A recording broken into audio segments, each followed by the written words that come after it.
So you know why we're here. Why does SDS seem to hate the everyday player, specifically our no money spent squads? You might ask, what do you mean by that?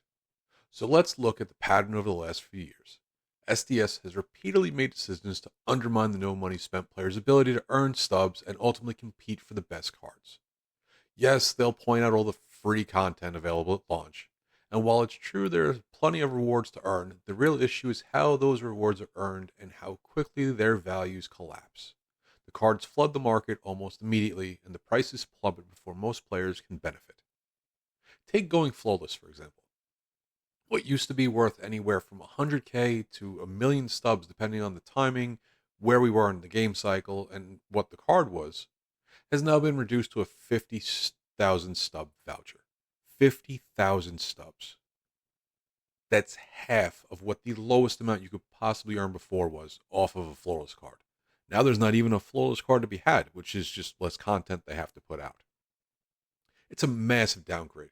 And it's a massive downgrade for one of the hardest accomplishments in the game. I've never gotten flawless. I won't even pretend I'm that good of a player. But if you are, I'd be outraged. Last year, SDS also changed the live series rewards after players figured out how to game the 10-win reward system. They removed low buy order investing, where an order placed at, say, 600 stubs could still fill after an update, even if the quick sell had jumped to 1,200 stubs. That strategy's gone. So that avenue for smart, patient investing, or people that took advantage of dumb people, for lack of a better term, that went out the window last year. Then there were the early on collections that required the additional chase card, even though they didn't have a chase pack for it. It was that higher end card for each program they released, where the odds of pulling it were extremely low. That went on for about the first, 2.5 months? Or how about the infamous 400k Fridays, where limited time store packs that only allowed you to buy X amount of packs would equal a combined 400,000 stubs every single Friday if you bought them all for the entire game cycle. Or the monthly lightning cards that force you to collect and pay the tax, as we deemed it in the community, to collect the lightning cards for players that you never wanted in the first place, that would never see your lineup unless they forced it into an event. Maybe we were spoiled during the COVID years, which feels really strange to say because obviously it was the COVID years. But SDS absolutely crushed it back then. Content was plentiful, rewarding, and it didn't feel like it was a nickel and diming the player base at every single turn.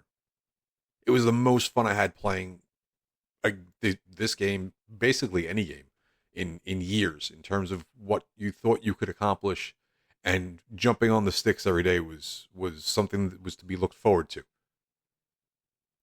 So what's the biggest offense this year? Simple. Investing is dead. From everything I'm hearing, it's not coming back. The new system reportedly limits players to owning no more than 20 copies of a single card at any time. Supposedly this is meant to combat bots and the auto clickers in the auction house. Personally, I think it's far more about pushing stub sales. Gone are the days of trying to predict which cards will go diamond and making meaningful profit. Even if you invest perfectly, say you buy an 84 overall at quick sell value, 1,500 stubs, and it jumps to an 85, the maximum return during the update window is 30k. That's it. The risk to reward ratio is an absolute joke because, as we know, there are plenty of 84s over the last couple of years that should have gone diamond and instead they got downgraded because SDS doesn't really know what they're doing. The irony to today's video is this was supposed to be a fun launch experience. To be fair, the game itself ran smoothly when I was playing. There were no freeze-offs. There wasn't really a lot of lag when I was playing cross-platform, which was refreshing. You know, the hair didn't seem to be an issue. 100 plus mile an hour outs, and well, I was playing 3 inning games, but there definitely still exist. And the amount of 100 plus mile an hour outs that were in a 3 inning game was absolutely obnoxious.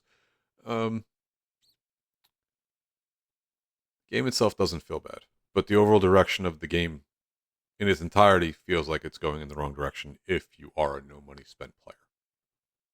Oh, and a quick public service announcement. Make sure you link your Twitch accounts. I know that this video isn't exactly applauding SDS for what they're doing, but if you are going to play the game, look who showed up in my Twitch pack.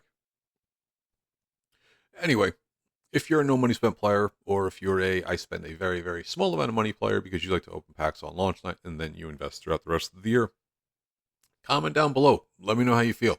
Feels like they're going to throw the gauntlet down for us this year, and I'm not particularly looking forward to it.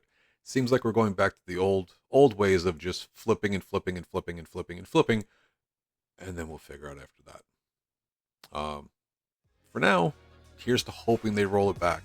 Maybe they forgot to press a button, but it doesn't sound like that. Until next time, have a good one.